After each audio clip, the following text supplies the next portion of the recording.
ఏకాదశి వ్రతం చాలా గంభీరమైన వ్రతం. అందుకే లోకంలో పెద్దలు ఏం చెప్తారంటే, స్వామి పుష్కరిణీ స్నానం, సద్గురోహపాద సేవనం, ఏకాదశి వ్రతం చాపి త్రయం అత్యంత దుర్లభం. ఈ మూడు చెయ్యలేరు అని చెప్తారు. ఎందుకు చెయ్యలేరు? స్వామి పుష్కరిణీ స్నానం, అక్కడికి వెడతాడు, ఆనందనిలయం చుట్టూ 100 మార్లు తిరుగుతాడు, కానీ పుష్కరిణిలో స్నానం చేద్దామన్న ఊహ వాడికి రానే రాదు. సద్గురోహ పాదసేవనం, సద్గురువు పాదములు పట్టుకునే అవకాశం ఇవ్వడు. ఎందుకు ఇవ్వడు? ఒక్కటే కారణం, నాకు అసలు కాళ్ళ నొప్పులే ఉండవంటాడు. ఆయన అసలు కాళ్ళు పట్టించుకోవడం ఆయన జన్మాంతరంలో ఆయన చేయడు. కాబట్టి అసలు గురువుగారి కాళ్ళు బట్టి అదృష్టం నీకు ఎప్పుడు వస్తుంది? నువ్వు ఆయన కాళ్ళు నిప్పెడితే కదా నువ్వు వెళ్ళి పట్టుకోవడానికి. కాబట్టి ఆయన కాళ్ళు పట్టుకునే అదృష్టం ఉండదు. సద్గురోహ పాదసేవనం. ఏకాదశి వ్రతం చాపి, ఏకాదశి వ్రతము చెయ్యలేడు. ఎందుకు చెయ్యలేడో తెలుసా అండి? మీరు అంగీకరించినా అంగీకరించకపోయినా శాస్త్రీయమైన, వేదప్రోక్తమైన, ఋషిప్రోక్తమైన ఒక పెద్ద రహస్యాన్ని మీకు ఇప్పుడు చెప్తా. ఏకాదశి వ్రతం ఎందుకు కష్టం? మీ అబ్బాయికి ఉద్యోగం వస్తుంది, సత్యనారాయణ వ్రతం చెయ్యి, చేస్తాడు. మీ అమ్మాయికి పెళ్ళి అవుతుంది, ఈ వ్రతం చెయ్యి, చేస్తారు. నువ్వు చచ్చిపోయేటప్పుడు ఈశ్వరుడు గుర్తొస్తాడు, చచ్చిపోయేటప్పుడు ఎలా ఉంటుందో అలా ఊహించుకుని వ్రతం చేయి అంటే, ఇప్పుడు వద్దులేండి తర్వాత చేస్తానంటే కదండి. ఏకాదశి వ్రతం నిజానికి అంతే. ఏకాదశి వ్రతం ఎందుకు చేయిస్తారో తెలుసా అండి? ఉపవాసం, అన్నం తినకూడదు. అన్నం తినకపోవడం కాదు, అన్నాన్ని పచనం చెయ్యడానికి కావలసిన సంభారములను స్పృశించి పచన ప్రయత్నమునందు నిమగ్నము కాకూడదు. అంటే ఏకాదశి నాడు ఉపవాసం ఉండి ద్వాదశి నాడు కాకరకాయ పులుసు పెట్టి వండుకుందామా, వేపుడు చేసుకుందామా అని ఆలోచించకూడదు. ద్వాదశి పారణ కోసం ఏకాదశి నాడు కాయగూరలు తరుక్కోకూడదు. ద్వాదశి నాటికి పనికొస్తుందని ఇవాళ పప్పు నానపోయకూడదు. అంటే అసలు మీ శరీరమును పోషించుకోవడానికి కావలసిన ఏ పనిని ఏకాదశి నాడు చేయకూడదు. మరి ఇంక ఏకాదశి నాడు ఏం చేయాలి? అసలు చాలా నిష్కర్షగా మాట్లాడితే నిర్జలోపవాసం, ముక్కోటి ఏకాదశి. నీటిని త్రాగకూడదు, ఉమ్ము మింగకూడదు. ఈ నిర్జలోపవాసం ఎందుకు చేయిస్తారో తెలుసా అండి? మనుష్యులలో 199 మంది తెలిసే వెళ్ళిపోతారు. అకస్మాత్తుగా అనాయాసంగా వెళ్ళడం మహాదృష్టవంతులకి తప్ప జరగదు. సాధారణంగా 199 మంది వెళ్ళే మార్గం ఏమిటంటే, రెండిటిని ఎండగట్టి పంపుతారు. ఒకటి నీరివ్వరు, 2 అన్నం పెట్టరు. ఎందుకని అంటారేమో, ప్రతి పక్షంలోనూ ఒకసారి రిహార్సల్ వేస్తాడు, వెళ్ళిపోయేటటువంటి పద్ధతిని ఊహ చేస్తాడు. ఏమీ తినడం, ఏమీ తాగడం, ఈశ్వరుణ్ణే స్మరిస్తూ ఉంటాడు. ఇప్పుడు ఇది క్లేశపడిపోతూ ఉంటుంది, మనసుని మాత్రం ఈశ్వరుని ఎందే పెట్టుంచుతాడు. ఇది బాగా అలవాటైపోయింది. ఆ రోజు వచ్చేసింది, తినకూడదు, తాగకూడదు, ఈశ్వరుడి మీద మనసు పెట్టాలి.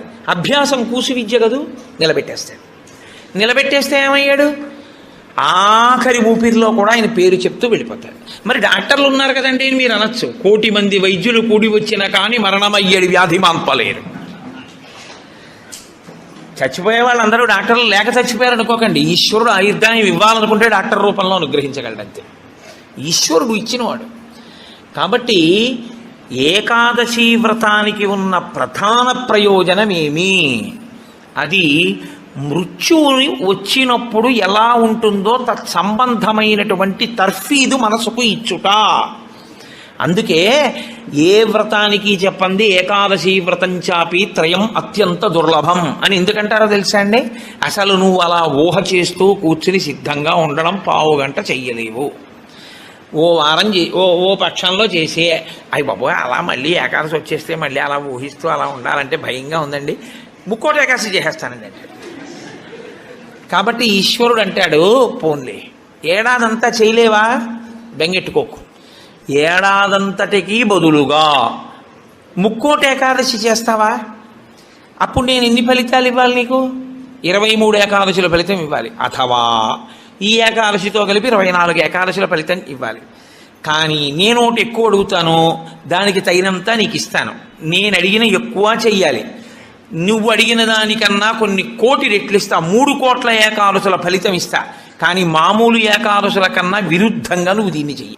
ఎందువల్ల విరుద్ధంగా చేయవలసి ఉంటుంది 3 ఏకాదశి అంటే, మామూలు ఏకాదశి నాడు మీరు ఉపవాసం చేసేటప్పుడు పండు కాని, కాయ కాని, అథవా కాసిన పాలు కాని తాగితే ఉపద్రవం ఏం రాదు, దానికి దోషం పట్టదు శాస్త్రం. ఎందుకంటే శాస్త్రం ఉపవాసం మీద చర్చ చేస్తుంది.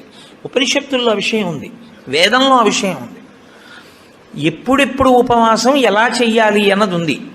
ఆదివారం నాడు కానీ, పౌర్ణమి నాడు కానీ, అమావాస్య నాడు కానీ రాత్రి ఉపవాసం మాత్రమే చెయ్యాలి.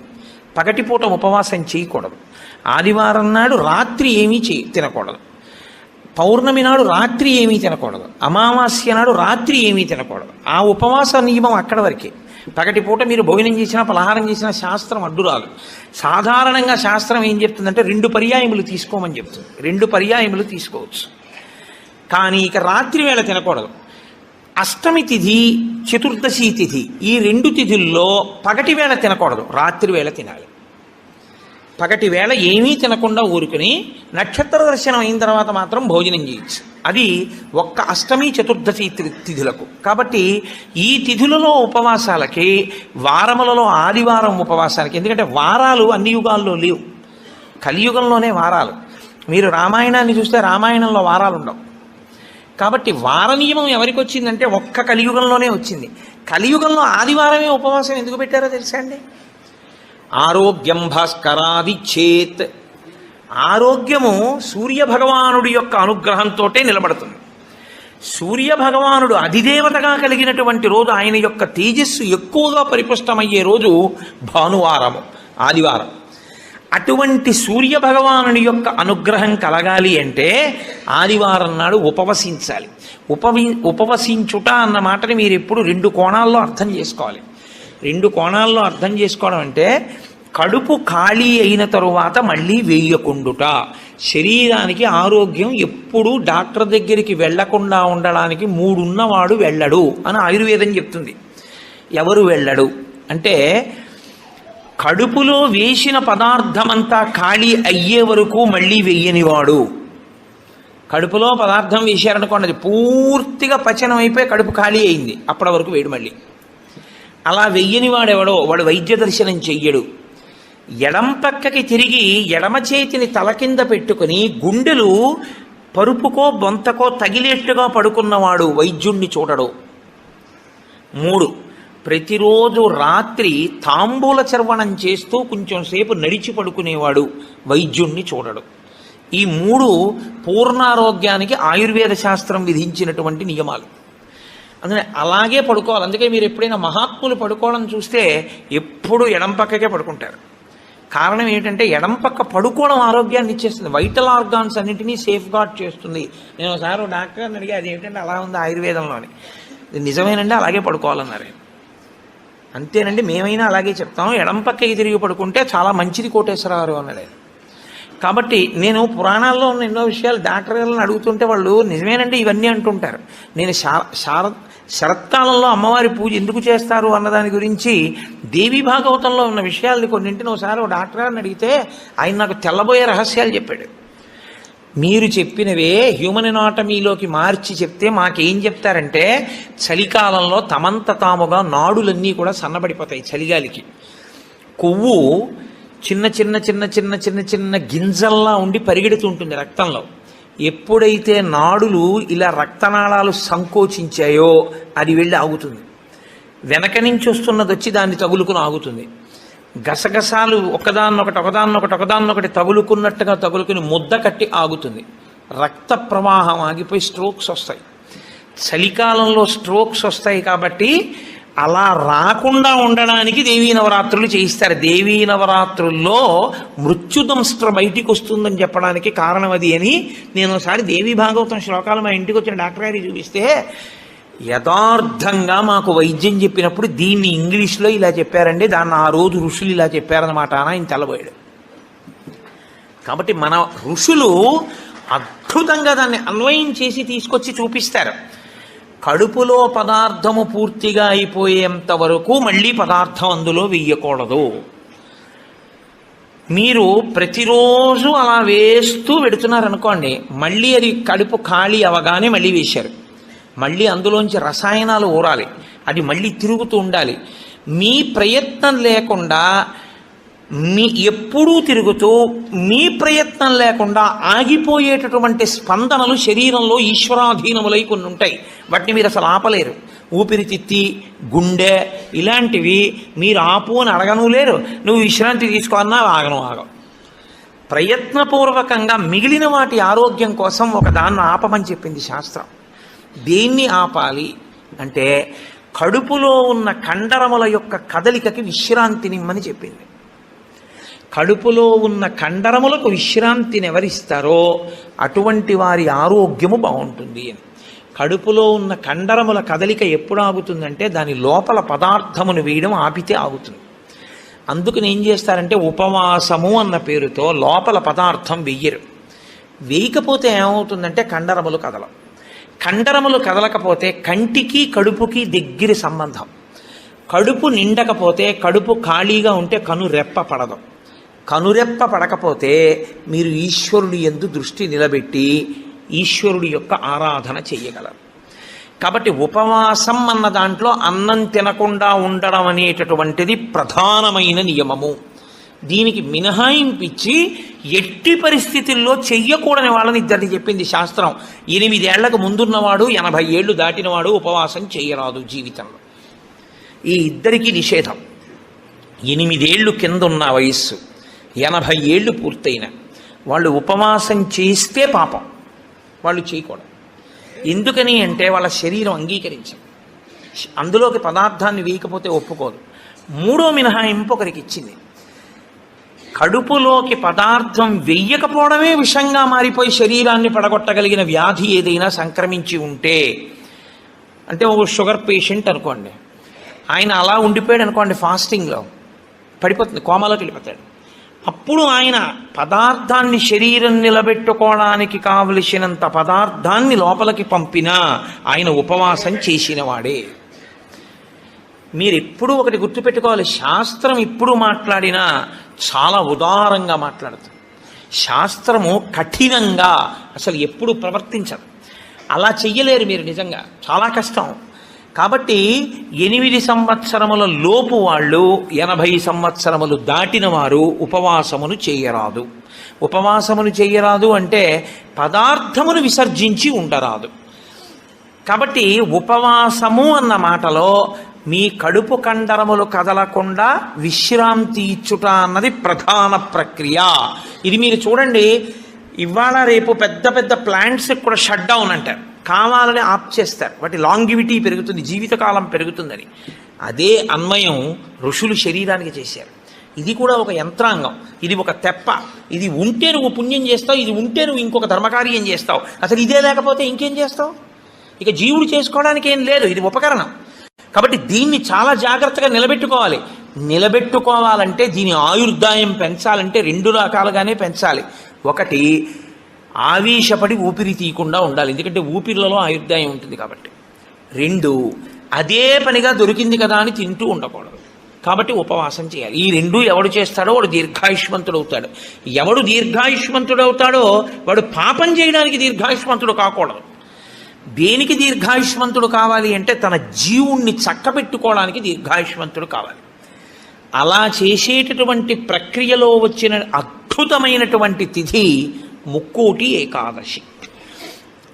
ఈ ముక్కోటి ఏకాదశి నాడు సర్వేషాం భోజనద్వయం అన్నారు.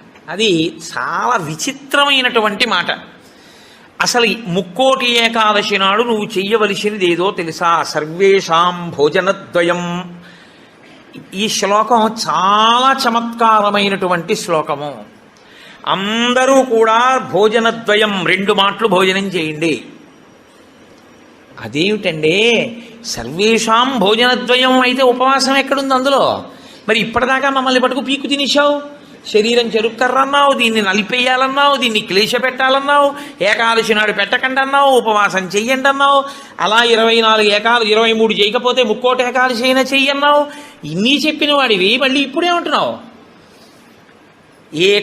ఏకాదశ్యాంతు కర్తవ్యం సర్వేషాం భోజనద్వయం. కర్తవ్యం, తప్పకుండా చెయ్యవలసిన పని.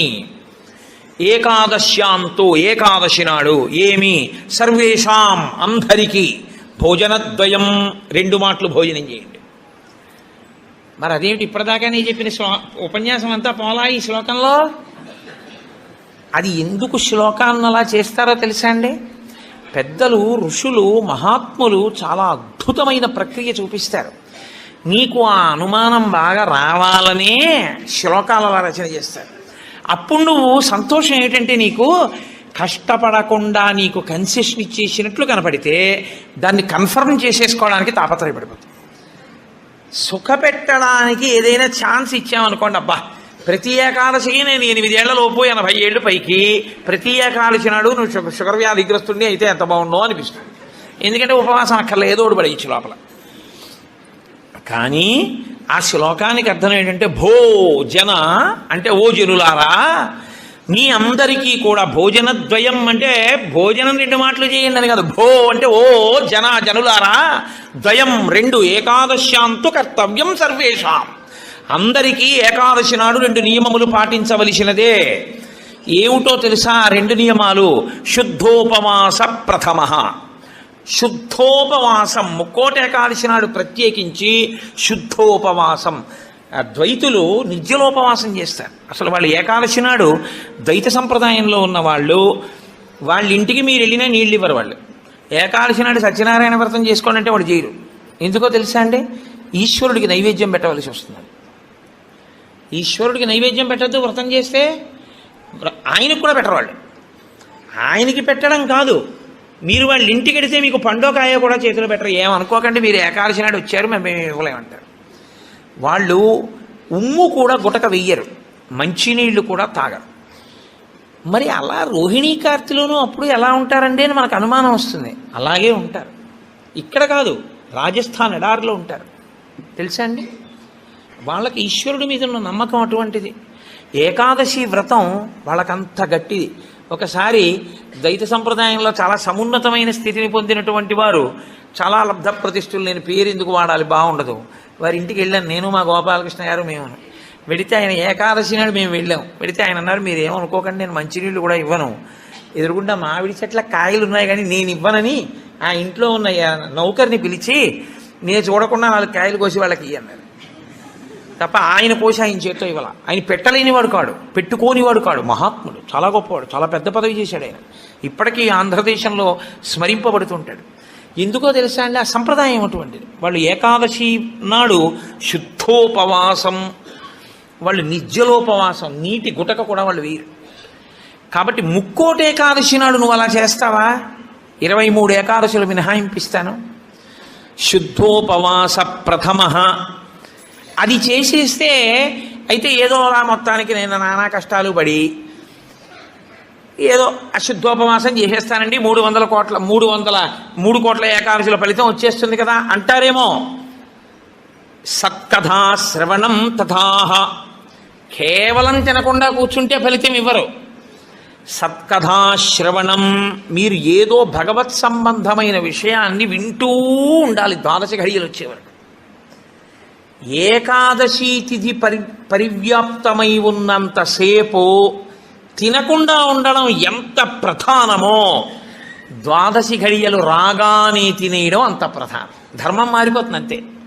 అందుకే అన్ని రోజుల కన్నా చాలా తొందరగా చద్దన్నం వండుకున్నట్టుగా తెల్లవారుజామున లేచి వంట చేసుకుని తినేసేది ఎప్పుడో తెలుసా అండి? 12 తినాడు తింటారు. 12 పారణ మధ్యాహ్నం చేయకూడదు, 12 తిథి ప్రవేశించగానే చెయ్యాలి. అందుకే ఏకాదశి వ్రతం చేసిన వాడికి శ్రీ మహావిష్ణువే అందేశారు. అంబరీషుడికి దొరకలా? అంబరీషోపాఖ్యానం ఏకాదశి వ్రతం కాదు.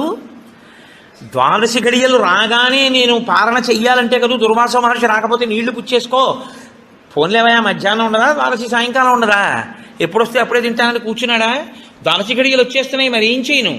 పోనీ భోజనం చేయకపోతే నీళ్లు తాగే అన్నారు. నీళ్లు తాగేస్తే కదా ఆయనకు పాపం వచ్చింది. కాబట్టి ఏకాదశి వ్రతం నాడు ఉపవాసం ఎంత ముఖ్యమో, 12 తిథి ప్రవేశించగానే 12 ఘడియ తగలగానే అన్నం తినేయడం అంత ముఖ్యం. అన్నం తినేయడం అంత ముఖ్యమంటే చొక్కా వేసుకుని డైనింగ్ టేబుల్ మీద తినేస్తే ఏకాదశి వ్రతాన్ని కొక్కెత్తుకుపోతుంది. అన్నం ఎలా తినాలో అలాగే తినాలి. పైన చొక్కా బనీను లేకుండా శ్రద్ధాళువు అయి తినాలి. నువ్వు ఏకాదశి ఉపవాసం చేసి ద్వాదశి నాడు ఇంకోళ్ళ ఇంట్లో హస్తోదకం పుచ్చుకున్నావు అనుకో, నీ ఏకాదశి వ్రతం పనికిరాదు. అది ఏ నిత్యము చెరించేటటువంటి వారు అటువంటి వారికి పనికొస్తుంది, లేదా ఏదో మహత్తరమైన ప్రయోజనం కోసం తప్పక బయట ఉండవలసి వస్తే వేరు తప్ప. అసలు ఉపవాసం చేసిన వాడు తనింట తాను తినాలి. ఎందుకో తెలుసా అండి? మరి మీ ఇంట్లో ఈశ్వరుడికి తులసిదళం వేశావా? మీ ఇంట్లో ఈశ్వరుడికి మహానైవేద్యం పెట్టావా? ఆయన ఉపవాసం లేడక్కడ. ఆయనకి ఏది నైవేద్యం ఏది? నేను మా ఇంటికి తాళం వేసేసి ఇక్కడికి వచ్చి నేను ఇక్కడ ఉపవాసం ఏమిటి? నేను ఇక్కడ ఉపవాసం చేశాను, బాగుంది. ద్వాదశి నాడు మహానైవేద్యం ఎవరికి పెట్టను? నా సింహాసనంలో స్వామి ఉన్నారా? నా సింహాసనంలో స్వామికి అర్చన ఉండాలా? ఆయనకి నేను హస్తయోహ అర్ఘ్యం సమర్పయామి, పాదయోహ పాద్యం సమర్పయామి అని మహానైవేద్యం పెట్టానని నేను తినాలి. నేను ఎవరికి పెట్టను? నా భార్య ఏం పచనం చేసింది? ఎక్కడ వండింది?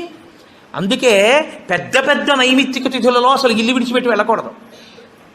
వెడితే ఏమవుతుందంటే అసలు తను చేయడానికి అవకాశాన్ని కోల్పోతాడు. మరి నువ్వెందుకు వచ్చావు గుంటూరు అనొచ్చు. ఇంతకన్నా గొప్ప విషయం ఏదో చెయ్యవలసిన అవసరం ఒకటి ఉంది.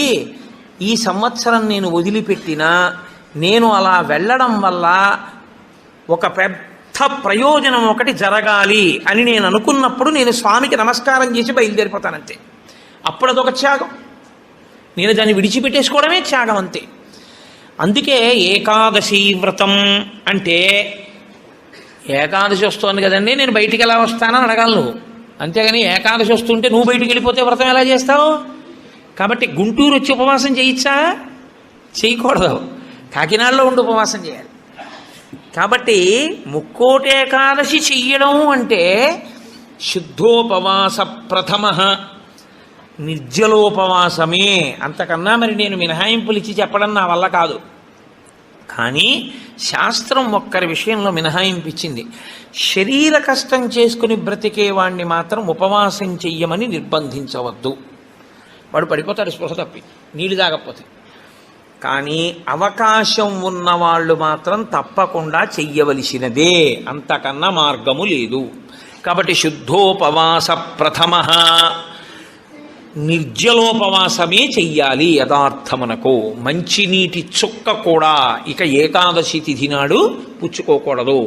ద్వాదశి వచ్చింది ఇక నువ్వు ఉపవాసం ఉండకూడదు. ద్వాదశి తిథియందు ఉండగా, తిథియందు పరివ్యాప్తమై ఉండగా నువ్వు ఉపవసించి ఉండకూడదు. మళ్ళీ వ్యతిరేక ఫలితం వస్తుంది. ద్వాదశి తిథి ప్రవేశించేసింది ఇక నువ్వు పాలన చేసేయాలంతే. ఎలా పాలన చేయాలో తెలుసా అండి? ద్వాదశి తిథి ప్రవేశించేటప్పటికి నువ్వు పరిశేచనం చేసేయాలంతే. ద్వాదశి ఉదయం 6:30కు వచ్చిందనుకోండి, మీరు 6:30 లోపల మీ భార్య గారు మీరు సంధ్యావందనం అనుష్ఠానం పూర్తి చేసే లోపల ఆవిడ మహానైవేద్యం సిద్ధం చేసి తీసుకొచ్చి ఇచ్చేయాలి. మీరు నైవేద్యం పెట్టేసి ఆ రోజు 6:30కి భోజనం చేసేయాలి. నాకు సహించదండి అనకూడదు, చేసేయడమే. ఏకాదశి వ్రతమునందు ద్వాదశి కలిసిపోయి ఉంటుంది. నేను చెప్పింది అబద్ధమైతే అంబరీషోపాఖ్యానం అబద్ధమే, అంబరీషోపాఖ్యానం అబద్ధమైతే వ్యాసుడే అబద్ధం. కాబట్టి నేను చెప్పింది నిజం.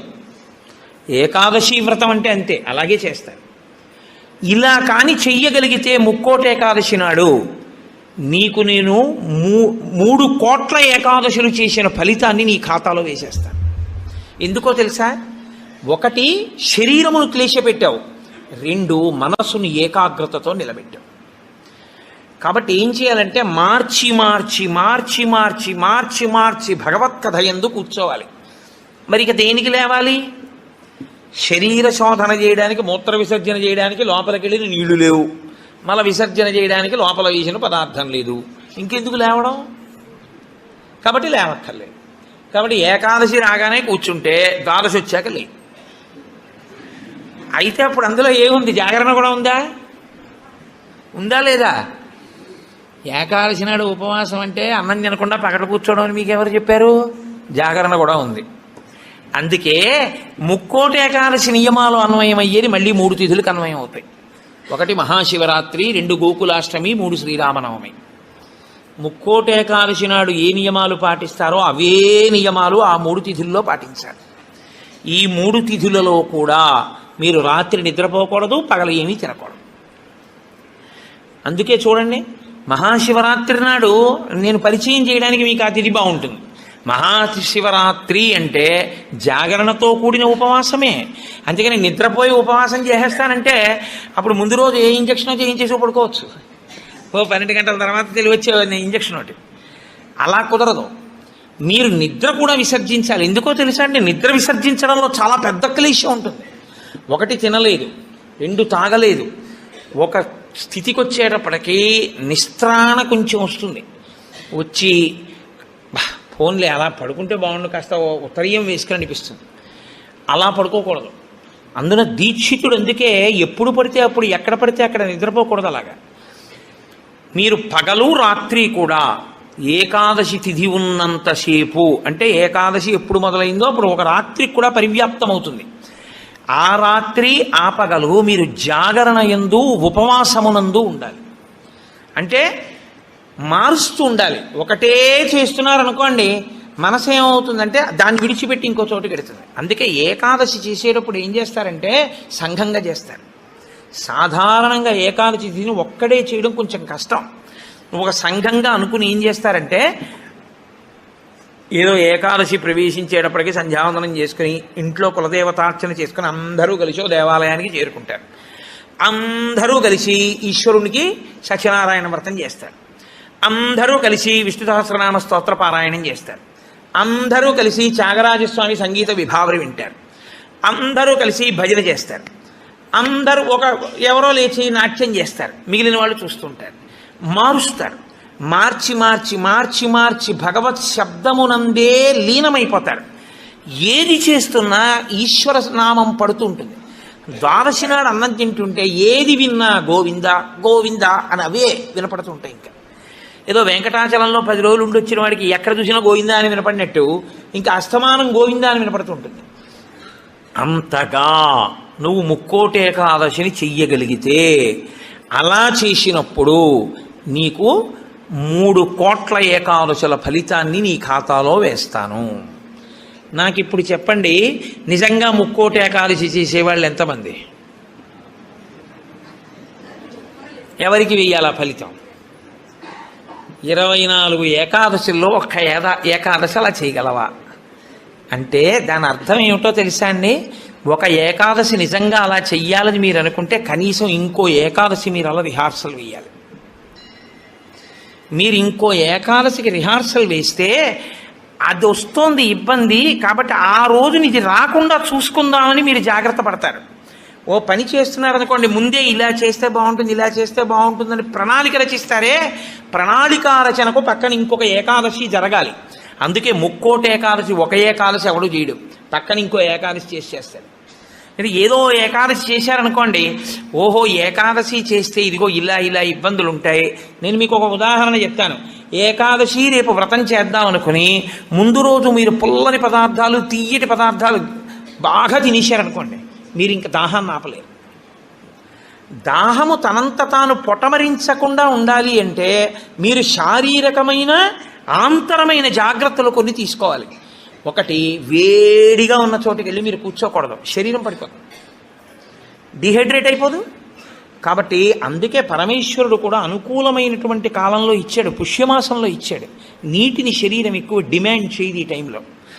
ఇది ఆయన పట్టుకెళ్ళి రోహిణీ కార్తీలో పెట్టాడు అనుకోండి, అసలు ఉండడు ఆవిడ చేసేవాడు కదండి. అందుకని పట్టుకొచ్చి హేమంత ఋతువులో పెట్టాడు, తనంత తాను పైనుంచి చల్లగా ఉంటుంది. కాబట్టి ఏకాదశి చెయ్యడం అంటే దాని అర్థం ఏమిటో తెలుసా అండి? దానికి 3 రోజులు ముందు నుంచి మీరు పదార్థముల మీద అదుపులోకి వచ్చేయాలి. ఇక ఒక్కసారి అది తింటే మళ్ళీ ప్రయత్నపూర్వకంగా మీరు మంచినీళ్లు తాగాలనుకుంటే తప్ప దాహం వేయకుండా శరీరం నిలబడగలిగినటువంటి రీతిలో ఆహారం ఏది ఉంటుందో అటువంటి ఆహారాన్ని ఎంచి అంత సాత్విక ఆహారంతో నిలబెట్టాలి. ముందు నిలబెడితే ముక్కోటి ఏకాదశి నాడు నీళ్ళు అడగకుండా ఉంటుంది, శక్తి లోపల నిలబడుతుంది. అంతకు ముందు కొన్ని రోజుల పాటు మీలోని శక్తిని క్షయం చేసేయకుండా మీరు ఉండాలి. మీ తేజోక్షయం చేయకూడదు. అంతకన్నా ఇంకో మాట నేను చెప్పను. అలా మీరు నిలబడగలిగితే ముక్కోటి ఏకాదశికి మీరు సిద్ధపడగలుగుతారు. అకస్మాత్తుగా ముక్కోటి ఏకాదశి ఓటీ చేసేస్తానంటే కుదరదు. కాబట్టి అసలు ముక్కోటి ఏకాదశి అన్నదాని యందు ఎంత సత్యమైన వాక్కులున్నాయో శరీరమును క్లేశపెట్టడం అనేటటువంటిది శాస్త్రమునందు ప్రతి 11 రోజుల్లో ఒక రోజు తప్పదు. ఏకాదశి అంటే ఆ 11 ఈశ్వరుని యందు నిలబడాలి. 5 జ్ఞానేంద్రియాలు, 5 కర్మేంద్రియాలు, మనస్సు 11 నిలబెట్టాలి. దానికి ఉపవాసం చెయ్యాలి. అథవా ముక్కోటి ఏకాదశి నాడు చెయ్యగలిగినటువంటి ఈ పరిస్థితులన్నింటినీ మీరు సమన్వయం చేసుకున్నా, శరీరాన్ని నిలబెట్టినా, మీ మనసుని తీసుకెళ్లి ఈశ్వరుడి దగ్గర పెట్టడం మాత్రం అంత తేలికైన విషయం కాదు. కాబట్టి నేను మిమ్మల్ని అందరినీ నిరుత్సాహపరుస్తున్నాను అని మీరు అనుకోవద్దు. మీరు ఎప్పుడూ ఒక్క విషయం గుర్తుపెట్టుకోండి, మీరు ఏం చేశారు అన్నదాన్ని బట్టి 100% సిలబస్ బట్టి మార్కులు ఈశ్వరుడు వేయడు. మీ ప్రయత్నాన్ని చూసి హర్షించి వేసేస్తాడు. అసలు మీరు సంకల్పం ఒకటి చేశారనుకోండి, వచ్చే సంవత్సరం ముక్కోటి ఏకాదశి మనం ఎలా చేసుకుందాం అని ఓ 10 మంది పెద్దలు కూర్చుని వచ్చే ఏడాది మన దేవాలయంలో ముక్కోటి ఏకాదశి చేద్దాం, వచ్చే ఏడాది ముక్కోటి ఏకాదశి చేయడానికి నిజంగా అలా శరీరంలో పదార్థం వెయ్యకపోయినా నిలబడగలిగిన శరీరాలు ఇన్నున్నాయి. ఇందులో ఎంతమంది ఆ దారుఢ్యం ఉన్నవాళ్ళు ఉన్నారు? వాళ్ళని సప్తమి తిథి నుంచే మనం ఎలా సిద్ధం చేద్దాం. వాళ్ళని సిద్ధం చేసి ముక్కోటి ఏకాదశి నాడు ఎంతసేపు ఉండగలిగితే అంతసేపు ఉంటాడు. ఇక తప్పలేదు, 4 నీళ్లు గుటకలు వేయవలసి ఉంటుంది. నన్ను నమ్మండి, మీ ఉపవాసం పాడవాలి. అది పుచ్చుకోకపోతే ఈ శరీరం పడిపోతుంది. ఇప్పుడు ధర్మం ఏమైపోతుందో తెలుసా అండి? ఆమరణ నిరాహార దీక్ష శాస్త్రమునందు అత్యంత మహాపాపము. మీ శరీరం పడిపోయే వరకు మీరు మీ ఏమీ తినను, ఏమీ తాగదు అని భీష్మిస్తే ఆ వ్రతఫలం ఇవ్వరు, పిశాచత్వం ఇస్తారు. అన్నం తినకుండా నీళ్లు పుచ్చుకోకుండా ఎవడైనా శరీరాన్ని పడగొడితే వాడి జీవుణ్ణి పిశాచంలోకి ప్రవేశపెడతారు. అందుకని ఇప్పుడు మీ ప్రయత్నం మీరు చేశారు, ఇక శరీరం పడిపోతుంది, తప్పదు, నీళ్లు పుచ్చుకోవాలి. ఇప్పుడు మీరు ఎంత నీరు తాగితే శరీరం నిలబడుతుందో అన్ని నీళ్లు తాగారు, అది ఉపవాసంలో అంతర్భాగం అయిపోతుంది. ఇప్పుడు ఒక్క అరటిపండు లోపల వేయకపోతే శరీరం నిలబడదు. ఓ అరటిపండు లోపల పడేశారు, మీకు ఉపవాసమునకు భంగము రాదు. కాబట్టి గురుముఖత చాలా జాగ్రత్తగా శాస్త్రము చెప్పిన నియమములను బాగా విని అసలు దాని మీద తర్ఫీదు ఏడాది మొదలుపెట్టారనుకోండి, మీరు చాలా తక్కువ మందితో మేము ఇలా చేస్తాం అన్న సంకల్పం 1. 2, అన్నిటికన్నా ప్రధానంగా దృష్టిలో పెట్టుకుని చెయ్యవలసింది ఏమిటో తెలుసా అండి? నీరు పుచ్చుకోకుండా ఆహారము పుచ్చుకోనప్పుడు మనసు ఆ స్థితికి వెడుతున్నప్పుడు ఎంత ఖేదపడుతుందో ఇప్పుడు అర్థమవుతోంది. ఇప్పుడు మనసు నిలబెట్టడం అనేది ఎంత కష్టమో తర్ఫీదు చేస్తానంటూ నిలబెడుతున్నాడు అనుకోండి, వాడు ఆఖరికి ఈశ్వరుని యందు కలిసిపోతాడు. ఆ ఒక్క ప్రయత్నంతో వాడికి మనసు లొంగిపోతుంది. అంతే, లొంగిపోయి ఈశ్వరనామమును ఎంత ఖేదంలోనైనా చెప్పడం వాడికి అలవాటు అవుతుంది. దీనికి ముక్కోటి ఏకాదశి వచ్చింది. అయితే ముక్కోటి ఏకాదశి నాడు జరిగేటటువంటి క్రతువులలో ఒక భాగంగా ఉత్తరద్వార దర్శనము అని ఒకటి ఉంటుంది. ఇది మళ్ళీ సంప్రదాయంలో ఒక్క వైష్ణవ దేవాలయాల్లోనే. అసలు ఇంకా నేను పరమ సత్యం చెప్పవలసి వస్తే ఇది యథార్థమునకు ఒక్క శ్రీరంగ క్షేత్రమునకే సంబంధించింది. అందుకే ఉత్తర ద్వారం తీయడం అన్నది ఒక్క శ్రీరంగ క్షేత్రానికే ఉంది. అసలు నిజానికి మిగిలిన క్షేత్రాల్లో ఉత్తర ద్వారాలు తీయాలనే మాటలు లేవు. కాలక్రమంలో ఏమైందంటే అందరూ శ్రీరంగ క్షేత్రానికి వెళ్ళి ఇన్ని కోట్ల మంది ఉత్తర ద్వార ప్రవేశం చేయలేరు. కాబట్టి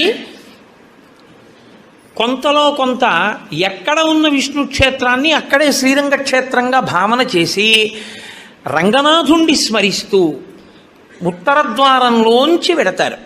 ఉత్తర ద్వారంలోంచి ఆ రోజున శ్రీ మహావిష్ణువు ఏమీ చెయ్యలేనివాడు, అన్ని విధాల ఇంకా అసలు నేను ఈశ్వర ఏమీ చెయ్యలేను, నువ్వే నాకు ఆధారం, నువ్వే నన్ను తీసుకుపో అన్నవాణ్ణి ఉత్తర ద్వారం తెరిచి తనతో తీసుకుపోతాడు. ఉత్తర ద్వారం తీస్తే మీరు ఎటువైపు ఎడతారు?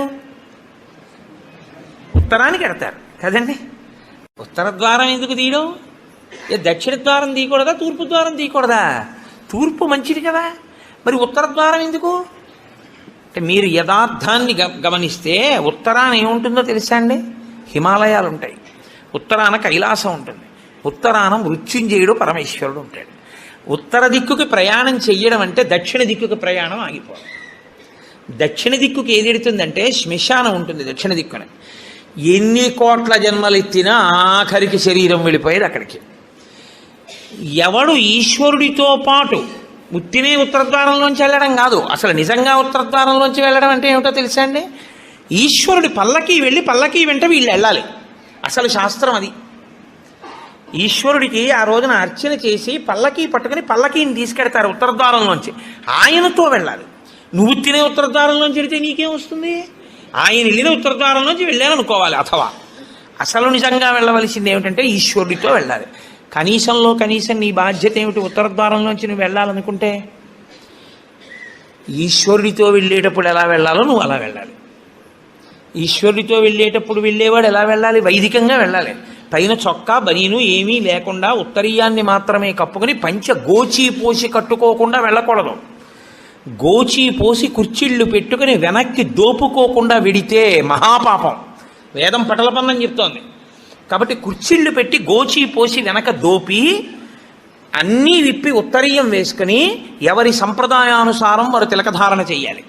నీకు ద్వాదశనామములైతే ద్వాదశనామములు, నాకు విభూతి ధారణ ఎలా చెప్తే అలా నేను విభూతి ధారణ నేను చేసి శ్రీరంగనాథుడితో కలిసి ఆయన పల్లకీతో నేను ఉత్తరద్వారంలోంచి మౌనంగా కానీ భగవన్నామం చెప్తూ కానీ ఆయన వెంట వెడితే నా ప్రాణోత్క్రమణం అయినప్పుడు కూడా ఆయన నన్ను అలాగే తీసుకెడతాడు. ఉదారుడై నన్ను నమ్మి, శాస్త్రం నమ్మి నాతో ఓ రోజు వచ్చాడు. కాబట్టి ఇప్పుడు అలాగే తీసుకెడతానని ఉత్తరద్వారంలోంచి తీసుకెడతాడు. ఇది ఇక ఏమీ చెయ్యలేను, నాకేమీ చేత కాదన్నవాడైనా కనీసం చెయ్యాలి. ఏమీ చేత కాని వాడన్నా చెయ్యాలి. ఈశ్వరాన్ని నాకు ఏం చేతనైనని నేను అన్నీ చేసేస్తానని ఇది మాత్రం మానేస్తాను అన్నవాడన్నా చెయ్యాలి. అందుకే శివాలయంలో ఎందుకు ఉండదో తెలుసా అండి? ఉత్తరద్వారంలోంచి వెళ్ళేది అక్కడికే కాబట్టి ఇంకా మళ్ళీ శివాలయంలో ఉత్తరద్వారం ఎందుకు? అంత శివకేశవ అభేదంగా ఉంటుంది ముక్కోటేకాదశి యథార్థమునకు. కాబట్టి ముక్కోటేకాదశి తిథి, ఏకాదశి తిథి అంత గొప్పవై ఉంటాయి. అందుకని ఉత్తరద్వార ప్రవేశం చేస్తారు.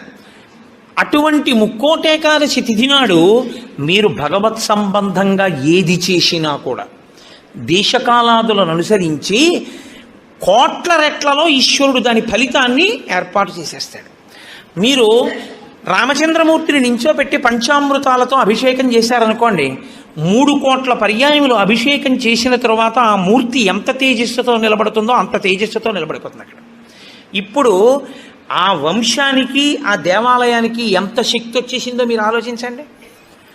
మీరు ఒక తులసిదళం పట్టుకొచ్చి శ్రీ మహావిష్ణువుకి ఇచ్చారనుకోండి, మీరు 3 కోట్ల తులసిదళాలు పట్టుకొస్తే ఏ ఫలితమో ఆ ఫలితం ఇస్తారు. 3 కోట్ల ఏకాదశుల్లో 3 కోట్ల తులసిదళాలు పట్టుకొచ్చి ఇచ్చిన ఫలితం. మీరు రేపొక్కసారి శ్రీరామ రామ రామేతి రమే రామే మనోరమే అన్నారనుకోండి, 3 కోట్ల పర్యాయములు విష్ణు సహస్రాన్ని పారాయణ చేసిన ఫలితం వేస్తారు. రేపు అన్ని 3 కోట్ల మీద వేస్తారు. రేపు మీరేమీ చేయలేదనుకోండి, 3 కోట్ల పాపాలు చేసిన ఫలితం వేస్తారు. మరి అంతే కదండి. 100 మంది పరీక్ష కడితే 30 మంది పాస్ అయ్యారని నేనంటే 70 మంది ఏమైనట్టు? ఫెయిల్ అయినట్టేగా. మరి ఏమీ చేయని వాడు ఏమైనట్టు? పాపాన్ని పొందినట్టు కదా 3 కోట్ల పాపాలని. కాబట్టి ఉత్తరద్వార దర్శనము చెయ్యాలి, ఉపవాసము చెయ్యాలి. ఇందులో ఎవరెవరు ఏ మినహాయింపులో కెడతారో మినహాయింపును అనుభవించినా తాను చెయ్యగలిగింది చెయ్యాలి. నేను ఏమీ చెయ్యలేని వాడిని అనడానికి మాత్రం నీకేమీ లేదు. నువ్వు అసలు కదలలేని వాడి అయితే ఇంట్లో కూర్చుని గోవిందనామైనా చెప్పాలి. కాబట్టి రేపొక్క రోజు ఉదయం నుంచి కనీసం రాత్రి నిద్రపోయే వరకు జాగరణ చేయకపోయినా నిద్రపోయే వరకు భగవన్నామమునందు మాత్రమే నిబద్ధుడయ్యుంటే అంతకన్నా భాగ్యం ఏముంటుంది?